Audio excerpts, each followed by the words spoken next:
Dear Ate J, itago mo na lang ako sa pangalang Maui. Hindi ko tunay na pangalan. Matagal ko nang kinikimkim ang lihim na ito.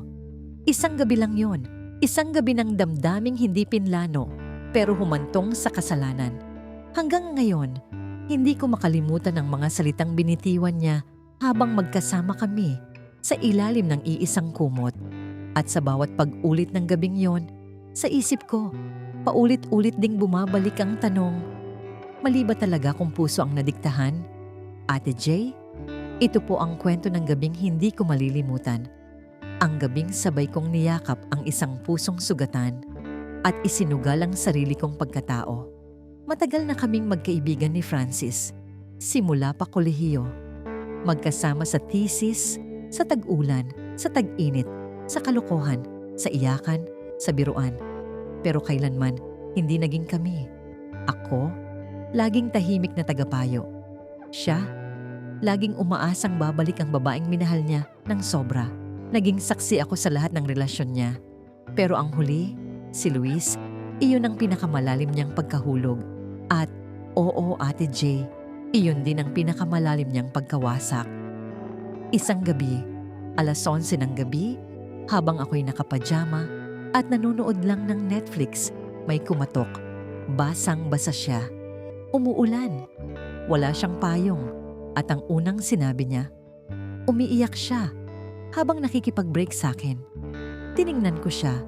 Basang buhok, mapula ang mata, nanginginig ang kamay. Pinapasok ko siya. Pinainom ng kape. Pinatahimik. Ngunit sa loob-loob ko, ako rin ang sumisigaw. Okay ka lang? Tanong ko. Hindi siya sumagot. Umiling lang siya, tapos tumayo, lumapit at bigla akong niyakap. Yung yakap na hindi basta lambing. Yung yakap na may pagkabasag, may galit, may lungkot. At sa hindi ko maintindihang paraan, may paglalapit ng dalawang taong parehong walang sagot sa gabing yon. Salamat kasi andito ka, bulong niya. Kahit kailan hindi mo ko iniwan. At ako, Maui, ang babaeng tahimik lang sa sulok noon, naramdaman kong may paglalapit na hindi ko dapat maramdaman. Hindi ko alam kung sino ang naunang humalik. Basta ang alam ko, nagdikit ang labi namin. Marahan. Tapos bigla naging mapusok. Hanggang sa wala nang naiwan sa pagitan naming dalawa, kundi init ng katawan. Nagsimulang gumapang ang kamay niya sa balat ko. Unti-unting hinubad ang bawat hibla ng suot ko. Hindi ko siya pinigilan. At nang mahiga kami sa kama ko, sabay naming binitiwan ang huling pag-iisip ng tama, ng mali, ng kung anong mangyayari kinabukasan. Pero, Ate J, habang nasa ibabaw ko si Francis, habang siya'y nakapikit, habang nilalasap niya ang bawat galaw, bigla siyang bumulong. Luis, wag mo kong iwan. Tumigil ang mundo ko. Hindi ko alam kung lalamunin ako ng kama o ng konsensya ko. Kinabukasan, wala na si Francis sa kama. Maaga siyang umalis. Wala siyang iniwang mensahe, walang text, walang tawag. Naiwan akong mag-isa, hubad, gulong-gulo. At habang nililigpit ko ang pinagbalatan ng kasalanan, bigla akong napaiyak. Hindi dahil sa sakit ng katawan, kundi dahil sa sakit ng katotohanang ako'y naging kanlungan lang. Para sa sakit na hindi ako ang may dahilan. Makalipas ang ilang araw, nagkita kami ulit. Iba na ang tingin niya, iba ang galaw. Parang wala, parang hindi nangyari. At mas masakit pa, nagbalikan sila ni Luis.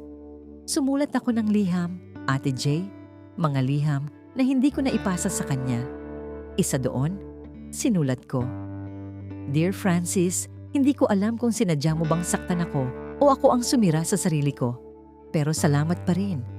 Dahil kahit sa isang gabi lang, naramdaman kong may halaga ako. Kahit hindi ako ang mahal mo. Tumagal ng ilang buwan bago ko lubos na natanggap na hindi lahat ng yakap ay pag-ibig. Minsan, ito'y libingan ng mga damdaming gusto lang mabaon pansamantala. Hanggang ngayon, hindi ko alam kung alam ba ni Luis ang nangyari. Pero may parte sa akin na nagsasabing hindi ko kailangang sabihin. Kasi ang tunay na laban ko hindi sa kanila, kundi sa sarili kong kailangang patawarin.